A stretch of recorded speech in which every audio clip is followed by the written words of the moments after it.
Welcome to the AFR Saints channel, where we provide you daily content on your favorite team, the New Orleans Saints. Do us a favor and hit that subscribe button. Be sure to leave your comments below and smash that like button. Who dat?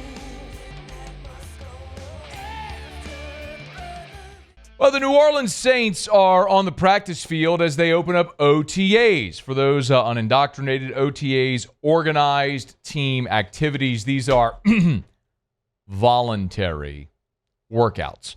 Yes, OTAs are voluntary, but let's be honest, everyone goes. And this is pretty integral. I'm not trying to overstate the importance of OTAs, the first round of OTAs in May, but new coach, new quarterback, a lot of newness, new defensive coordinator, a lot of newness. And this is the first time you're going to have all your guys, your 90-man roster, on the practice field together, starting to implement a system. You had rookie minicamp a couple of Saturdays ago, a couple of weekends ago, but that was just for your rookies and your tryout players. This is your 90-man roster getting out there, stretching the legs, doing a little bit of work. And, of course, it'll be the first time that all three of your quarterbacks are out there working together and installing this new offense. Now, the first media availability for OTAs isn't until Thursday. So we're not actually going to see or hear anything today or Wednesday. Thursday will be the first opportunity we get to see how things are going. But I do think it's interesting because we did hear from Tyler Shuck after rookie minicamp. We heard from Spencer Rattler Monday at the Saints Hall of Fame golf tournament. Same time we heard from Kellen Moore and Mickey Loomis.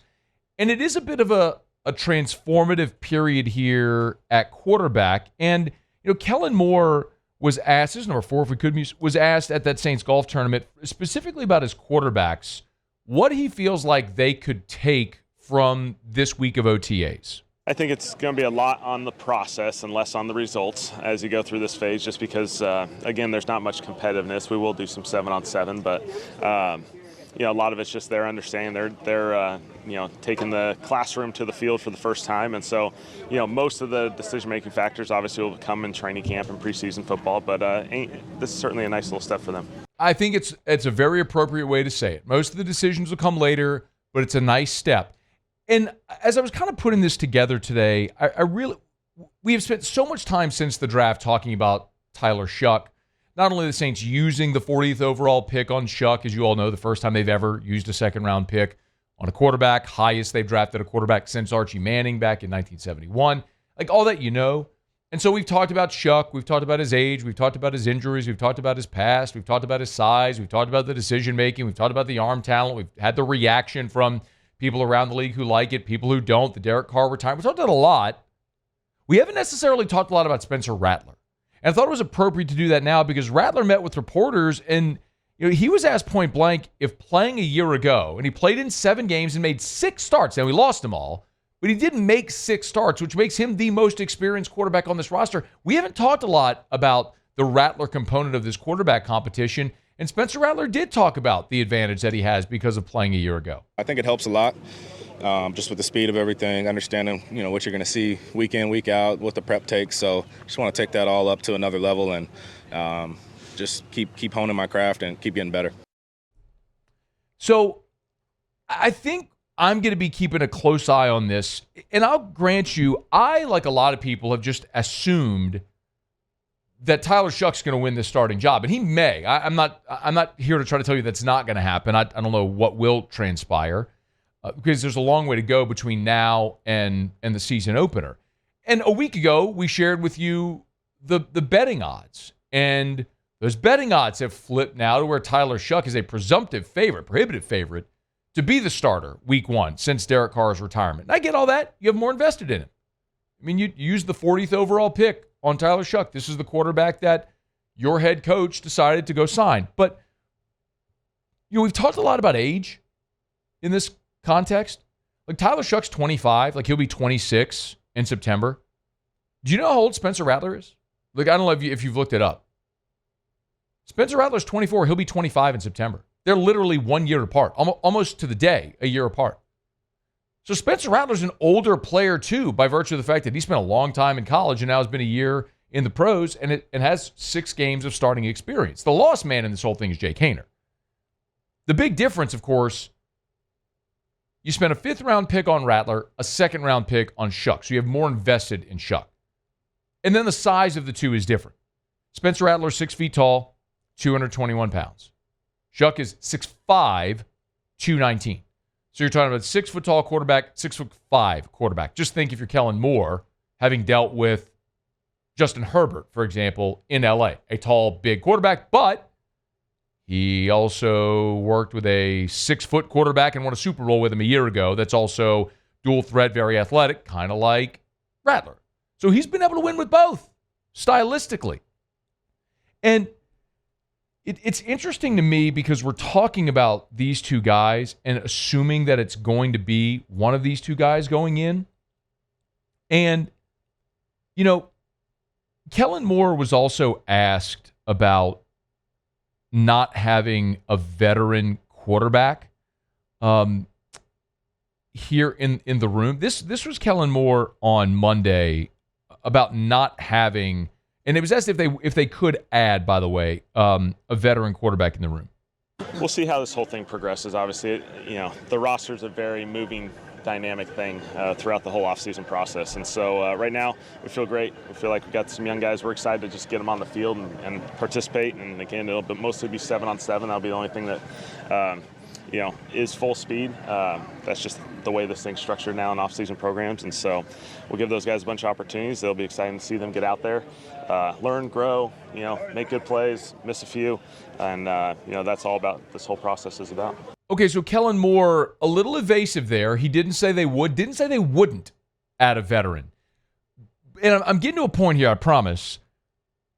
Rattler was asked also about the dynamic in that quarterback room and not having a veteran. Because remember, it's just Shuck the rookie, Rattler the second-year player, Haener the third-year player. I think you just keep taking it day by day. I think it's a tight QB room already. I've known Shuck for a while now, being from Arizona, and obviously Haener's here. So it's a tight-knit room. Love the coaches, love the guys in there, and we're just working right now.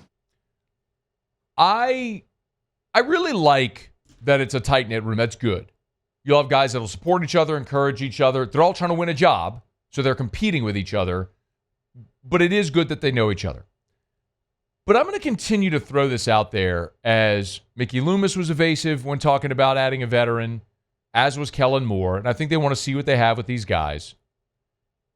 But I do think it is so important, either via trade or free agency, you wait till roster cuts, whatever it may be, that you add a veteran.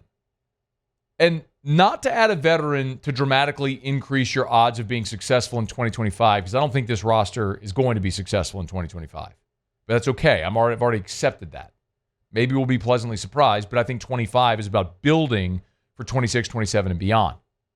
And I remembered these conversations that Drew Brees had, throughout his career, and I found one of them. And this was an interview Drew Brees did 4 years ago, so he'd already retired. But 4 years ago, on the Herd with Colin Cowherd. And Brees talked about, remember, when he was drafted into San Diego, Doug Fluty was already there in San Diego. Listen to Drew talk about Doug Fluty. He was such a great mentor. He was one of those guys who I really feel like did not get the credit he deserved as a player. Brees talked about Fluty being a great mentor. He went on to talk about the impact Fluty had on his career. But Doug was doing things back then that nobody was doing. I know. Listen, Doug Fluty invented the back shoulder throw, or at least certainly the term that we use in regards to back shoulder. Doug was doing that before anybody was talking about it. He doesn't get credit for that. But I'm telling you, I know I developed that skill from being with Doug Fluty. And that's a skill that carried me through my whole career. I don't have those records you just read off if it wasn't for Doug Fluty or the back shoulder throw. So that's just one small example of what Doug meant to me in my career and how he was a real pioneer and he was a real trailblazer. Yo, that's Drew Brees talking about the impact Doug Fluty had on his career. Being a mentor, teaching him the back shoulder throw, all those things that he carried with him his entire career. You have so much riding right now on Tyler Shuck, on Spencer Rattler. Yeah, it is beneficial. In the same way that it's beneficial to have Cam Jordan in the defensive end room for a rookie defensive end. In the same way that it's beneficial having DeMario Davis in the linebacker room with a young linebacker. In the same way it's beneficial having Tyrann Mathieu in the safety room with a young safety. Anytime you can put a young player around veterans with good habits and can teach you how to be a pro, it's going to help accelerate the learning process and reduce that curve and make you better long term. Why would we think quarterbacks should be any different? So I'll say it again. I'm perfectly fine going through OTAs and giving these guys reps and letting them learn the offense and all that stuff. That's great. But at some point, you got to add a veteran to this room. And it's not adding a veteran because it's going to make you better and win more games in 2025. It's about adding someone to that room that can help mentor these young guys to make them better for 26, 27, and beyond. Saints start OTAs here on Tuesday.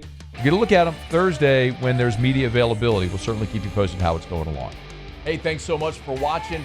Please leave your comments. I love to interact. And be sure to hit the red subscribe button below.